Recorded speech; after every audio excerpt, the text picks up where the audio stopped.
할렐루야. 아멘. 우리 옆에 분들 축복하겠습니다. 사랑합니다. 사랑합니다. 축복합니다. 축복합니다. 오늘 설교는요, 지난주 설교와 연결되는 거예요. 지난주에 제가 구원이 우리 인생의 방향이어야 하고 목적이어야 된다는 것을 말씀드렸죠? 기억나시나요? 다 잊어버리셨죠? 그래서 오늘은 그럼 과연 구원이 뭐냐? 그 구원에 대해서 좀 더 집중적으로 말씀을 드리려고 합니다. 이 구원은 우리 기독교에서 가장 중요하게 생각하는 그 진리잖아요. 그래서 오늘 설교를 좀 잘 들으시고 한 번 들어서 이해가 안 되시면 또 영상이 있잖아요. 반복적으로 들으셔서 기독교가 말하는 구원이 뭔지를 좀 제대로 잘 아셨으면 좋겠고, 또 이제 우리가 1023 전도데이가 있잖아요. 그 전도데이 때 이제 우리 VIP들에게 전도를 해야 되는데, 뭐 이 구원에 대해서 여러분이 직접 이렇게 설명을 하려면 쉽지 않잖아요. 그러니까 이 영상을 공유를 해주세요. 보게끔. 그러면 또 도움이 될 것 같습니다. 그리고 오늘 설교는 좀 길어요. 왜냐하면 이 구원에 대한 꼭 해야 할 내용들을 다 담으려고 하다 보니까, 물론 제가 최대한 간추려서 아주 최대한 심플하게 하려고 정말 제가 할 수 있는 최선을 다해서 노력을 했지만 그래도 조금 길더라고요. 그러니까 정신 바짝 차리고 잘 설교를 들으셨으면 좋겠습니다. 자, 여러분, 구원이 뭐죠? 구원. 10원에서 1원 빠진 게 구원인가요? 이 구원에 대한 가장 1차적인 의미는요, 멸망받을 자리에서 건짐을 받았다, 그런 뜻이에요. 그것 우리 기독교에서는 더 쉽게 어떻게 설명해요? 지옥에 들어갈 운명인데 건짐받아서 천국 들어가게 됐다, 그렇게 얘기하죠. 이게 이제 기독교가 말한 구원입니다. 오늘 본문의 표현으로 말을 하면 허물과 죄로 죽었던 사람이 그 사람을 살리는 것, 그것을 구원이라고 하고요. 더 쉽게 다른 말로 말하면 하나님 나라에 들어가는 것, 천국에 들어가는 것을 우리는 구원이라고 해요. 이게 다 같은 말이에요. 아멘. 그러니까 구원받아라. 그럼 그 얘기는 뭘로 이해해야 되는 거예요? 천국 가세요, 그거예요. 네. 그러면 왜 우리가 이런 구원을 받아야 돼요? 왜 구원이 중요한 거예요? 왜냐하면 우리 인생이요, 죽음으로 끝나지 않기 때문에 그런 거예요. 죽음 이후에 영원히 살아야 할 삶이 남아있기 때문에, 그래서 구원이 중요한 거예요. 무신론자들은 인간은 영원히 죽지 않는 그런 영혼이 없다, 이렇게 얘기하죠. 하나님도 계시지 않는다, 천국이 어딨냐, 이렇게 얘기하죠. 그러면서 인간의 인생이라고 하는 것은 죽는 순간 모든 것이 다 끝나는 거다, 그렇게 얘기해요. 그러니까 무신론이죠. 또 불가지론자들 있잖아요. 아무것도 모른다고 주장하는 분들, 이분들은 영원 불멸, 뭐 신, 천국, 지옥 이런 것은 인간의 힘으로는 알 수 없는 거다, 모르겠다, 이렇게 얘기해요. 모르는 걸 어떻게 우리가 받아들이냐, 이게 이제 불가지론자들이 하는 얘기예요. 또 많은 종교인들이 있잖아요. 이분들은 영생이라든가 사후의 세계라든가 이런 것을 인정해요. 그런데 저들의 종교 방법으로, 저들의 종교의 길로 거기에 도달할 수 있다, 그렇게 말을 하는 거죠. 그러나 우리 기독교는 이 일에 대해서 어떻게 말하고 있는 거예요? 먼저 성경은 인간의 기원에서부터 출발합니다. 우리 인간이 어디서부터 시작됐느냐? 거기서부터 시작을 하죠. 창세기 1장 26절에 그 기원이 나오죠. 여러분 읽어보겠습니다. 시작. 하나님이 이르시되 우리의 형상을 따라 우리의 모양대로 우리가 사람을 만들고 그들로 바다의 물고기와 하늘의 새와 가축과 온 땅과 땅에 기는 모든 것을 다스리게 하자 하시고. 네. 여기서 보면 인간은 하나님이 만드셨다는 거예요. 누가 만들어요? 하나님이. 근데 어떻게 만들었어요? 하나님의 형상과 하나님의 모양으로 만들었다는 거예요. 그러니까 우리 인간에게는 하나님의 형상과 하나님의 모양이 있다 없다? 있는 거예요. 근데 그것이 흙으로 만든 이 육체, 이 육체 안에 같이 있는 거죠. 근데 성경은 하나님을 뭐라고 얘기해요? 영이라고 얘기하죠. 영. 그러니까 우리는 하나님의 영을 닮아서 지음을 받은 거예요. 근데 하나님의 영은 불멸이잖아. 영원히 살아있는 영이잖아요. 그러니까 우리 인간의 영도 불멸이에요. 아멘. 이 불멸의 존재가 흙으로 된 이 육체와 더불어서 살고 있는 것, 그게 우리 인간이에요. 성경이 말하는. 여기까지 이해되셨죠? 네. 전화 끊으세요. 네. 자, 그런데 이런 인간이 하나님의 뜻을 거역하고 하나님 없이 자기 스스로 하나님이 되겠다고 하나님을 배신한 거죠. 그게 죄이고 그게 타락이에요. 이것 때문에 우리는 하나님에게서 쫓겨난 거야. 그리고 하나님과 더불어 이제 더 이상 함께할 수 없게 된 거예요. 하나님과 함께할 수 없게 된 그 하나님과 분리된 상태, 그것을 죽음이라고 하는 거예요. 영적 죽음. 그래서 영은 죽어버린 거예요. 죽었다는 것은 이 목숨이 끊어졌다는 그런 개념이 아니라 하나님과 우리 영이 분리됐다는 뜻인 거죠. 그래서 우리 육체는 이제는 영이 아니라 육체와 혼만 가지고 사는 거예요. 그래서 인간의 감각과 이성도 죄로 말미암아 부패돼 가지고 방향을 잃어버린 거죠. 방향성을. 그래서 하나님을 찾아가야 되는데 하나님을 찾아가지 않고 세상과 육체와 마귀를 찾아가는 거예요. 방향을 잃어버린 거죠. 그 비키니 아일랜드라고 하는 섬이 있어요. 비키니 섬이라고 하는데 그 섬 이름이 되게 섹시하죠. 비키니. 근데 이게 무인도예요. 무인도. 근데 이 섬에는 해마다 거북이들이 몰려와 가지고 모래 속에다가 알을 낳고 바다로 돌아가요. 그러면 뜨거운 모래 열기로 인해 알이 부화가 돼서 새끼가 태어나고, 그러면 새끼는 어떻게 해야 돼요? 보통 거북이는 알에서 부화하잖아요. 그러면 본능적으로 바다를 향해 가요. 그래가지고 파도에 휩쓸려서 바닷속으로 들어가서 이제 바다의 삶을 시작하는 거거든요. 그게 일반적인 거북이의 생태예요. 그런데 이상하게 이 비키니 섬에 와서 알을 낳고 부화가 돼서 새끼가 된 얘네들은 방향 감각을 잃어버린 거예요. 그래서 바다로 가야 되는데 얘네들은 바다로 향하지 않고 어디로 가냐면 섬 산꼭대기로 올라가는 거예요.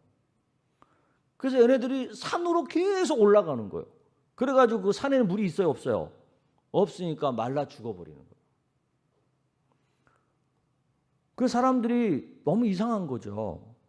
일반적이지 않으니까. 그래서 조사를 해봤어요. 그랬더니 결과가 나왔는데 이 비키니 섬은 미국이 핵실험하는 곳이에요. 핵실험. 원자폭탄이라는 막 이런 거 있잖아요. 그런 핵폭발 실험을 하는 섬인 거예요. 이 비키니 섬이. 그러다 보니까 온 섬 전체가 핵에 오염이 되어 있어요. 그러니까 그 오염된 땅에서 거북이가 알을 낳고 부화가 되고 그러다 보니까 얘네들이 오염이 돼가지고 방향 감각을 잃어버린 거예요. 그래서 바다로 가야 할 거북이들이 방향 감각을 잃어가지고 산 꼭대기로 가게 된 거죠. 그래서 거기서 고통스럽게 죽게 된다는 거죠. 이처럼 우리 사람들도 본래는 하나님을 찾아가야 되는 게 정상이에요. 그런데 타락하고 죄의 오염이 되다 보니까 우리의 마음과 육체가 하나님을 향하지 않고 세상과 욕심과 마귀를 향하게 되더라는 거죠. 하나님을 향해 가야 사는 건데 하나님을 찾지 않고 세상을 향해서 정욕을 향해서 마귀를 향해서 가니까 결국 멸망의 자리로 가게 되는 거죠. 그래서 죽는 거예요. 방향을 잃어가지고. 그런데 다행히 우리 인간은 완전히 절망적이진 않아요. 왜냐하면 우리에게는 구원받을 수 있는 가능성이 아직 남아 있으니까. 마귀는 스스로 타락했기 때문에, 스스로 하나님을 배반했기 때문에 이 구원받을 가능성이 아예 없어요. 그런데 우리 사람은 마귀의 꾀임을 받아서 우리는 죄졌잖아요. 그러니까 하나님이 마귀랑 좀 다르게 우리를 대해 주시는 거예요. 그래서 우리에게는 구원받을 가능성을, 기회를 한 번 더 우리에게 주신 거죠. 아멘. 그래서 우리는 하나님의 사랑에 힘입어서 구원받을 가능성이 남아 있는 거예요. 근데 이 구원은 우리 인간 스스로 받을 수 있는 게 아니라는 거죠. 우리 많은 사람들이 그 물놀이 갔다가 이렇게 물에 빠져 죽는 일들이 있잖아요. 그죠? 그러면 그 물에 빠져 죽는 분들이 그냥 물에 빠지면 가만히 있나요? 그 물에 빠진 사람 보셨어요? 저는 그거 봤는데 물에 빠지니까 막 허우적거리더라고요. 그 본인이 힘으로 어떻게 빠져나와 보려고 엄청 몸부림치는 거예요. 근데 돼요, 안 돼요? 안 돼요. 그러니까 누가 건져주기 전까지는 절대 못 빠져나와. 허우적거리다 나중에 지쳐가지고 물 먹고 그래가지고 질식사하는 거잖아요. 본인이 허우적거려서 나올 수 있으면 죽지 않죠. 못 빠져나오니까 죽는 거죠. 인간도 마찬가지예요. 우리가 죄악의 바다에 빠진 것과 같은 거거든요. 죄의 바다에 빠져서 막 스스로 나와보려고 허우적거리는데 나올 수 있어요? 못 나와요? 못 나오는 거예요. 이런 모든 허우적거리는 노력, 그게 이제 다양한 거죠. 종교적인 노력이 있죠. 그래서 이 땅에 많은 종교들이 있는 거예요. 그들은 하나같이 자기들의 행위와 노력으로 마음의 평안과 구원을 얻으려고 노력하죠. 그래서 유대교는 율법을 행함으로 구원을 받으려고 하고, 불교는 참선을 통해서 열반에 이른다고 주장을 하는 거고, 이슬람교는 매일 5번씩 메카를 향해 기도를 하고 해마다 한 달 동안 라마단 금식 기도를 해야 되고, 또 일생에 한 번 메카로 성지순례를 다녀와야 구원을 얻는다, 그렇게 말을 하는 거죠. 힌두교는 더 심해요. 여기는 극심한 고행을 해야지만 구원을 받는데요. 그래서 얘네들이 하는 고행은 엄청납니다. 장기적인 단식, 그 다음에 거러지처럼 사람들한테 빌어먹는 거죠. 걸식, 또 불 속에 뛰어들기, 또 높은 곳에서 뛰어내리기, 또 이런 것도 있어. 한쪽 다리로만 서 있기. 얼마나 오래 서 있냐. 이런 거 왜 하는지 모르겠어. 그 다음에 가시던 뿔이나 오물 위에서 누워서 생활하기. 뭐 그런 거 여러 가지가 있어요. 그러니까 인간이 고행을 느낄 수 있는, 고통을 느낄 수 있는 거는 다 찾아서 하는 거예요. 그렇게 해가지고 뭔가 노력을 해. 자기들이 이렇게 고통을 했으니까 신이 나를 구원해 줄 거라고 생각을 하는 거죠. 또 어떤 사람은 좀 철학적인 사고로, 철학적인 탐구로 구원의 길을 발견할 수 있다라고 생각을 하죠. 그래서 여러 가지 철학적인 깊은 사고를 하는 거잖아요. 근데 성경은 뭐라고 얘기합니까? 골로새서 2장 8절 여러분 읽어보겠습니다. 시작. 누가 철학과 헛된 속임수로 너희를 사로잡을까 주의하라. 이것은 사람의 전통과 세상의 초등 학문을 따르며 그리스도를 따름이 아니니라. 철학이나 전통 갖고 안 된다는 거예요. 구원받을 수 없다는 거예요. 그 독일의 그 굉장히 그 철학 분야에서는 대가지요. 무신론자의 대표자이고, 니체, 신은 죽었다 이렇게 말한 사람. 이 니체가 신은 죽었다라고 선언해놓고 자기 나름대로 신이 아닌 철학적 방법으로 인간이 이 구원의 문제를 해결할 수 있는 길을 연구했어요. 치열하게 연구했어요. 그런데 죽기 얼마 전까지 답을 못 얻은 거예요. 그래서 이 철학자가 굉장한 답답함과 슬픔과 고뇌를 가지고 뭐라고 고백을 했냐면, 스스로가 나는 장차 어디로 갈 것인가, 나는 머물 수 있는 곳을 찾고자 갈망했지만 시종 찾을 수 없었다. 그렇다면 어느 곳이 나의 돌아갈 곳인가, 나는 찾았지만 그러나 아무것도 찾을 수 없었다. 아하, 그 어느 곳이 내 발을 둘 곳인가. 니체가 죽기 전에 한 얘기예요. 평생을 들여서 그 길을 찾았건만 못 찾았다는 거 아니겠어요? 그래서 결국 니체가 나중에 미쳐가지고 죽어요. 미쳐서. 그러니까 철학적 탐구로도 구원을 받을 길을 못 찾았다는 거죠. 또 누구는 아까도 잠깐 힌두교에서 얘기했지만 인간의 육신, 이 육신이 문제라는 거예요. 요 몸뚱아리가 문제라는 거예요. 그래서 요 육신을 최대한 괴롭히면 우리 영이 구원받을 수 있다라고 생각을 하는 거예요. 그렇게 생각하는 사람이 있는 거예요. 그래서 이 육신을 괴롭히는 거죠. 육신을 괴롭혀서 의로워질 수 있다고 하는 거죠. 근데 성경은 그거 다 헛거라는 거예요. 이사야서 64장 6절에 뭐라고 얘기해요? 여러분 읽어보겠습니다. 시작. 무릇 우리는 다 부정한 자 같아서 우리의 의는 다 더러운 옷 같으며 우리는 다 잎사귀같이 시들므로 우리의 죄악이 바람같이 우리를 몰아가나이다. 우리는 우리 육체를 괴롭히면 스스로 의로워질 거라고 생각하지만 하나님 보시기엔 그거 다 소용없다는 거예요. 그래봤자 우리 다 더러운 옷을 입은 거와 같고 시들은 나무 잎사귀 같은 존재일 뿐이라는 거죠. 그래서 인간의 어떤 노력으로 의로워질 수 있는 사람은 아무도 없다. 그렇게 성경은 단정을 하죠. 우리 기독교 안에도요, 고행을 통해서 구원에 이를 수 있다라고 생각하는 사람들이 있어요. 지금도 있어요. 근데 종교개혁자 마틴 루터 같은 경우도요, 처음에는 그렇게 생각을 했어요. 그래서 이 사람도 굉장히 고행을 한 사람입니다.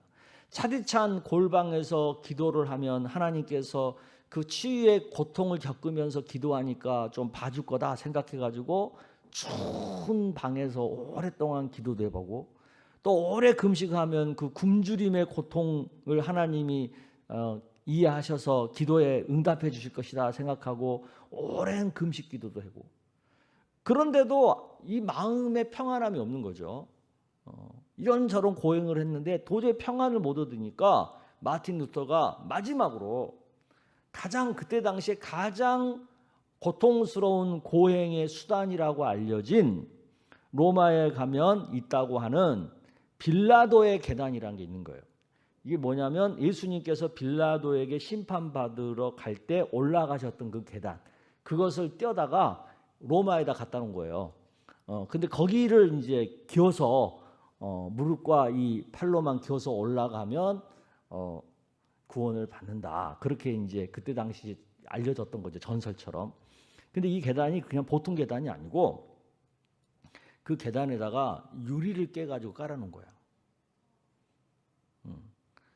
그리고 발바닥으로 올라가는 게 아니라 이 팔꿈치와 무릎으로 기어서 올라가는 거예요. 그러니까 상상을 해봐. 이거와 무릎으로 오면 어떻게 되겠어? 밑엔 유리가 다 있고 다 찢어지겠지. 근데 팔하고 무릎만 찢어지겠어요? 우리 교육자들이 그러더라고요. 마틴 루터가 뚱뚱했대. 그러니까 분명히 이 배때기도 찢어졌을 거다. 근데 마틴 루터가 마지막 고행의 수단으로 그걸 하는 거예요. 하다가 중간쯤에 불현듯 그의 마음을 사로잡는 하나님의 말씀이 떠오른 거예요. 그 말씀이 뭐냐면 로마서 1장 17절이죠. 여러분 읽어볼게요. 시작. 복음에는 하나님의 의가 나타나서 믿음으로 믿음에 이르게 하나니 기록된 바 오직 의인은 믿음으로 말미암아 살리라 함과 같으니라. 그러니까 그 말씀이 딱 떠오른 거. 그러면서 마틴 루터가 깨달은 거지. 이런 고행의 방법으로는 죄의 문제가 해결되지 않는구나. 오직 예수를 믿는 믿음으로만 용서받을 수 있고 의로워질 수 있구나 라는 것을 그 순간 딱 깨달은 거예요. 그걸 깨닫자마자 마틴 루터가 그 계단에서 딱 일어났어요. 그리고는 그냥 내려와 버렸어요. 거기서부터 종교개혁이 시작된 거예요. 다른 종교에서도 고행으로 인간의 욕망을 억제하면 구원을 받을 수 있다라고 생각하고 많이들 해봤죠. 그러나 안 되는 거죠. 고행을 하면 할수록 마음이 평안해지는 게 아니라 더 번민만 많아지는 거죠. 그래서 성경은 뭐라고 얘기해요? 사도행전 4장 12절에 여러분 읽어보겠습니다. 시작. 다른 이로서는 구원을 받을 수 없나니 천하 사람 중에 구원을 받을 만한 다른 이름을 우리에게 주신 일이 없음이라. 예수님 말고는 다른 방법과 다른 사람으로서는 구원에 이를 수 있는 길이 없다. 그렇게 얘기하는 거예요. 그래서 오늘 본문 8절은 구원은 하나님의 선물이다라고 얘기해요. 하나님의 선물. 너희는 그 은혜에 의하여 믿음으로 말미암아 구원을 받았으니 이것은 너희에게서 난 것이 아니요 하나님의 선물이라. 할렐루야. 선물을 받는 데는 자격이 필요 없어요. 그냥 주는 분이 줬으니까 받는 거야. 그렇잖아요. 무슨 자격이 필요해요? 주는 자가 호의로 주는 거기 때문에 그냥 우리는 감사함으로 받으면 되는 거지. 우리가 사는 이 세계가 다 선물 아니겠어요? 지구와 생명 자체가 다 하나님의 선물이잖아요. 이 지구를 사람이 만들었습니까? 여러분의 생명을 여러분이 만드셨어요? 아니잖아요. 다 만들어진 거예요. 다 우리한테 주어진 거예요. 그냥 우리는 그걸 받아서 누릴 뿐이에요. 그래서 만물은 선물인 거죠. 그래서 요한복음 1장 1절에 3절 여러분 보세요.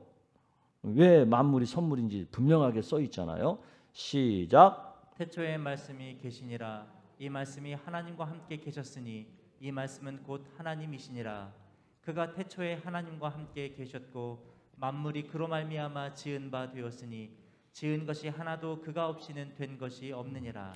주님이 만물을 다 지어서 우리에게 선물로 주셨다는 거죠. 우리 생명도 선물로 주신 거고. 지금 뭐 생명과학이 엄청 발달했지만 그렇다고 해서 생명을 못 만들잖아요, 과학이. 다 하나님이 우리에게 선물로 주신 거죠. 그런 것처럼 우리 구원도 하나님이 예수님을 통해서 우리에게 선물로 주신 거예요. 그러니까 선물을 아주 생소하게 생각하지 마세요. 우리 하나님께 받은 선물이 많아. 그 중에 구원도 선물이라는 거예요. 예수님께서 우리에게 이 구원의 선물을 주시기 위해서 본인이 몸소 당한 것들이 있잖아요. 그것을 이사야서 53장 5절 6절은 다음과 같이 낱낱이 표현을 하고 있죠.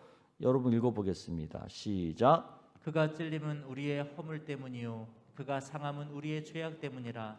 그가 징계를 받음으로 우리는 평화를 누리고 그가 채찍에 맞음으로 우리는 나음을 받았도다. 우리는 다 양 같아서 그릇 행하여 각기 제 길로 갔거늘 여호와께서는 우리 모두의 죄악을 그에게 담당시키셨도다. 예수님께서 우리의 죄악을 대신 다 담당을 해주신 거죠. 그래서 사실은 예수님이 곧 우리에게는 선물인 거예요. 예수님이 오셔서 우리를 대신하여서 우리의 모든 죄, 더러움, 질병, 저주, 절망, 죽음 이런 걸 다 청산하시고 부활하심으로 우리에게 영원한 생명과 소망을 주셨기 때문에 예수님 자체가 우리에겐 선물이에요. 그 예수를 우리가 구주로 믿기만 하면 멸망하지 않고 영생을 얻는 구원을 받게 된 거죠. 그렇게 구원을 받고 나왔기 때문에 우리는 새로워지는 거예요. 새로워지는 거죠. 그래서 고린도후서 5장 17절에 그 새로워진 것을 이렇게 얘기하잖아요. 여러분 읽어볼게요. 시작. 그런즉 누구든지 그리스도 안에 있으면 새로운 피조물이라. 이전 것은 지나갔으니 보라 새 것이 되었도다. 아멘. 이전 거 지나간 게 한 거 내 힘으로 한 거예요? 새로운 피조물이 된 거 내 힘으로 한 거 아니잖아요. 예수를 믿음으로 말미암아 그리스도 안에서 하나님께서 우리를 다 새롭게 해주신 거잖아요. 그러니까 구원은 하나님이 우리에게 주신 최대의 선물인 거죠.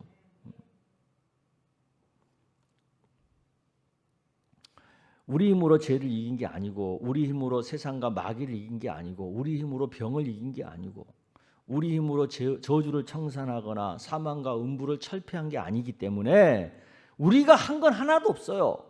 다 하나님이 예수님을 통해서 해주신 거지. 그러니까 우리는 구원을 어떻게 받은 거예요? 내 힘으로 받은 거예요? 아니죠. 은혜로 인하여 받은 거죠. 은혜로 인하여 믿음으로 받은 게 구원인 거죠. 여러분, 은혜라는 게 뭡니까? 값없이 줬다는 거잖아요. 값없이. 은혜의 대가를 지불할 필요가 없는 거예요. 말썽 피우던 어떤 자식이 어느 날 갑자기 철이 든 거예요. 내가 참 부모님께 받은 은혜가 많구나. 부모님이 나를 낳아주시고 이렇게 길러주셨으니까 너무 고맙다. 그런 생각이 든 거예요. 그래서 부모님한테 가가지고 나를 낳아주고 길러주고 감사합니다. 제가 부모님께 받은 그 은혜에 더 이상 부담 느끼지 않고 살기 위해서 제가 그 대가를 부모님께 지불해 드리겠습니다. 그러면서 부모한테 1,000원짜리 하나를 딱 주는 거야. 이제 이 1,000원 받고 더 이상 나한테 부모 노릇했다고 생색내지 마세요. 여러분, 만약에 자식이 와서 그렇게 한다면 여러분 마음이 어떨 것 같아요? 엄청난 모욕감이 들겠죠? 은혜라는 것은요, 이렇게 대가를 지불하는 게 아니에요. 그냥 은혜는 공짜로 받는 거야. 그리고는 그걸 감사하는 거죠. 그죠? 그게 은혜예요. 그래서 로마서 3장 24절에 이렇게 얘기하죠. 그리스도 예수 안에 있는 속량으로 말미암아 하나님의 은혜로 뭐라고요? 값없이 의롭다 하심을 얻은 자가 되었다. 값없이. 하나님의 은혜가 아무 대가를 요구하지 않고 그저 예수만 믿으면 우리를 용서해 주시고 의롭게 해 주시고 하나님의 영광에 들어갈 자격을 허락해 주신다는 거예요. 예수님의 십자가를 통해 우리에게 값없이 주신 것이 구원의 은총이라는 거죠. 그러니까 우리는 이 사실을 믿음으로 받아들이기만 하면 되는 거예요. 구원을 받고 나면 성령께서 나머지는 또 우리를 해결해 주세요. 아름답게 만들어 주시고 거룩하게 만들어 주시고. 그런데 사람들은 이상하게 자기가 죄가 너무 많기 때문에 자기는 구원을 못 받는데, 가끔 이제 우리 전도하다 보면 그런 사람들 만나잖아요. 교회 나오세요. 그러면 자기는 교회 못 간대. 왜요? 제가 소시적에 지은 죄가 너무 많아서 너무 세상을 함부로 멋대로 살다 보니까 못된 짓 한 게 많아서 도저히 자기는 교회를 못 간대. 그러니까 자기가 조금 이렇게 좀 죄를 좀 씻어내고 나서 좀 착하게 좀 바뀌고 나서 그리고 나서 교회 오겠대. 여러분 물어볼게. 목욕탕에 갈 때 목욕탕 물이 깨끗하잖아. 그러니까 자기 때를 씻고 나서 목욕탕에 들어갑니까? 예? 그냥 때 있는 채로 들어가잖아요. 왜? 목욕탕은 때 씻는 곳이니까. 교회도 마찬가지예요. 교회는 죄를 씻는 곳이에요. 그러니까 죄 있는 채로 오는 거야. 그리고 교회 와서 죄를 씻으면 되는 거예요. 근데 왜 죄를 씻고 교회 오겠다고 그러냐고. 그냥 교회 오셔서 예수님을 구주로 영접하고 예수님의 십자가 보혈 믿고 그러면 하나님이 우리의 죄를 다 용서해 주신다니까? 근데 왜 스스로 죄를 씻겠다고 그 난리를 피냐고요. 그냥 교회 먼저 와갖고 예수 믿고 구원 받으면 되는 거예요. 그리고 나면 나머지 성령께서 역사하셔서 우리를 아름답게 만들어주시고 거룩하게 만들어주시는 일들이 벌어지는 거죠. 그래서 마틴 루터가 다시 이런 말을 했어요. 하나님의 은혜가 사람을 선하게 만들지 않으면 아무도 선해지거나 선행을 할 수 없다. 그 누구도 행위로 선하게 될 수 없고 선행 역시 선한 사람이 된 후에야 가능하다. 그러므로 겉으로 보기에 아무리 좋고 아름답게 보이는 행위를 할지라도 은혜로 말미암지 않고는 다 헛된 거다. 그렇게 얘기했어요. 그러니까 이 말은 무슨 얘기예요? 우리가 먼저 예수를 믿고 착한 사람이 돼야 되는 거예요. 그래야 우리가 하는 행실이 착해진다는 거예요. 근데 아무리 본인은 착한 짓 한다고 해도 예수 안 믿고 하는 그 착한 짓은 하나님 눈에는 다 착한 게 아니에요. 아멘? 그러니까 먼저 중요한 것은 예수를 믿어서 구원을 받아서 우리의 속사람이 변해야 돼요. 새 사람으로. 그래야 그 다음부터 새로운 삶이 시작이 되는 거예요. 근데 이것을 이제 착각해가지고 세상 사람들이 우리 기독교인들을 욕할 때, 야, 교회 나가면 뭐 하냐? 교회 나간다는 게 저 모양인데, 뭐 지들은 뭐 잘 살지도 못하면서 꼭 교회 나가는 사람들한테 그 손가락질을 해요. 근데 여러분 한번 봅시다. 우리가 과일나무를 심어요. 사과나무를 심었어. 근데 사과나무 심자마자 사과가 열려요? 안 열리죠? 세월이 가야 되죠? 그러면 이제 어느 날 보면은 꽃이 피고 매랑 작은 게 열리잖아요. 그러다 또 시간이 지나면 그 과일이 풍성해지잖아요. 그런 거와 마찬가지예요. 우리가 예수 믿고 변화를 받았다고 해도 금방 무슨 열매를 맺는 게 아니에요. 꽤 시간이 흘러야 삶이 변화되고 성령의 열매도 맺혀지고 그러는 거죠. 그렇죠? 예. 여러분도 스스로 봐봐. 근데 예수 믿고 나서 교회 다니고 나서 이만큼 변했잖아. 그죠?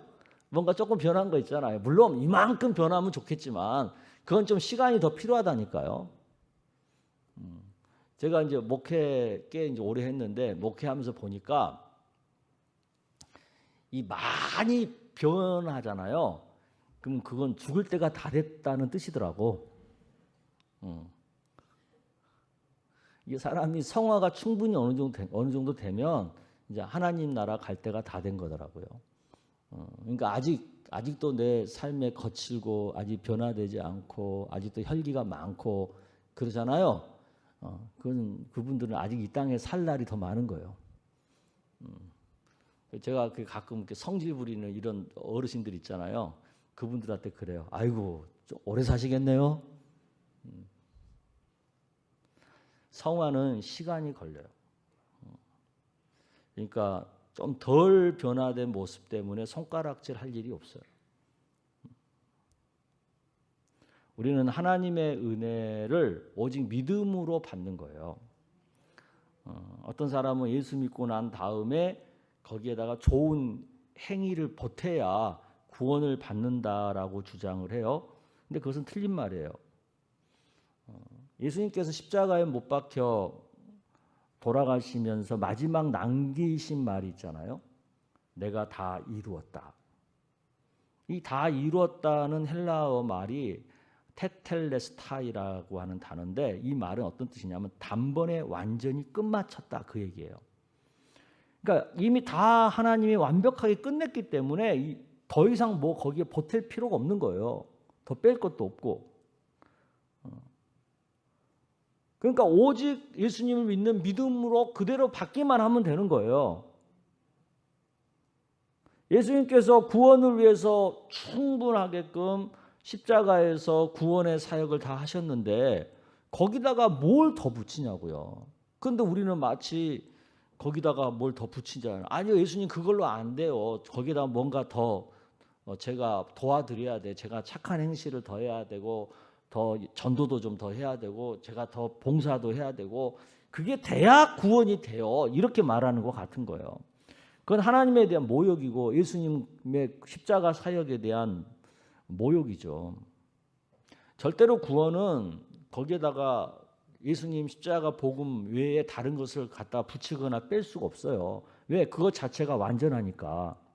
그러니까 오직 믿음으로 말미암아서만 우리가 구원을 받을 수가 있는 거죠. 근데 이제 이 부분을 착각하죠. 우리가 구원을 받고 난 다음에 그 다음에 따라오는 게 삶의 열매이고 삶의 변화거든요.